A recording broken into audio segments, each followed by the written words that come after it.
চমৎকার পদ্ধতি। এই যে দেখছেন শিং মাছটা,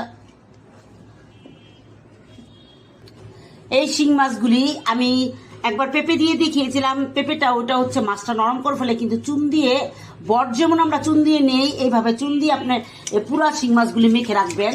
তারপরে একটু হালকা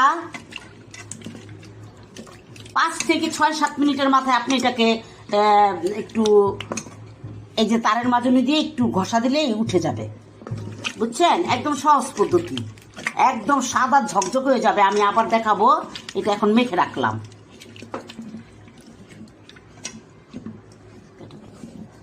চুন দিয়ে মেখে রাখার পরে এই যে আমি তারের মাজনি দিয়ে ঘষে নিচ্ছি, বেশি না, একটু হালকা ঘষা। দেখেন, আপনারাই দেখছেন, হালকা একটু ঘষা দিলেই উঠে গেল। মানে এত ঝটফট, আমি তো জাস্ট অবাক হয়ে গেলাম। দেখেন কিভাবে সাদা হয়েছে মাছটা। এইভাবে অনেক কষ্ট হয়, কিন্তু এইভাবে করলে একদমই কষ্ট হয় না, পেঁপের চেয়েও সুন্দর হয়।